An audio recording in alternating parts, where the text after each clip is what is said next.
Wonderbrass are, as the name implies, lots of brass instruments, loads of saxophones, trumpets, trombones, even a sousaphone and a bass saxophone I think they have in the lineup. So it's kind of, yeah, it's kind of a cross between a New Orleans marching band and a traditional big band. I've got the basic shape, I guess, you know, I know where it's beginning, I don't know where it's ending. In terms of bars, I probably can't tell you how many bars that are there I'll keep. I want it to be something that is involving for all the instruments, regardless of how many of each particular instrument they are, but something that you know, every player can get their teeth into and have a bit of fun with. It's got to be fun.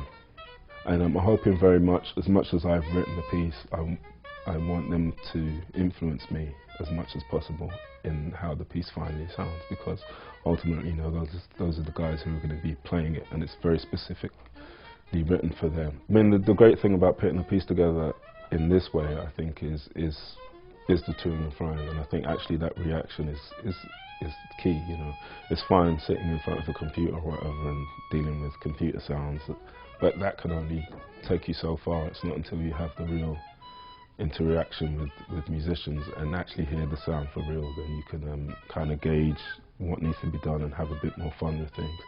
The thing with this particular group is they're very much a mixed ability group. You know, you've got virtuosos in there to people who are near beginners. You know, I'm very much aware that I have to write a piece that is all inclusive of different abilities, and so not that I'm particularly worried about it, but that's definitely something I have to keep in the back of my mind as I go through the process.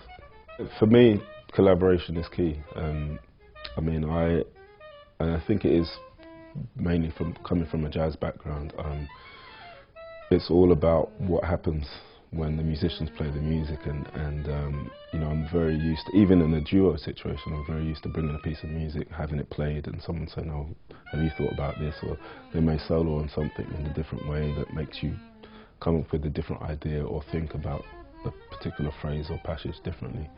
Obviously, it's a fantastic opportunity to be able to write this piece for such an important cultural event in the history of England, of London. You know, just looking at the spectrum of all the different composers and the different compositions and the different groups that they've invited onto this opportunity, I think you know, by the end of it, we're going to have a fantastic mass of work that is really reflective of the whole kind of vast community we have in this country. So it's really exciting to be a part of that.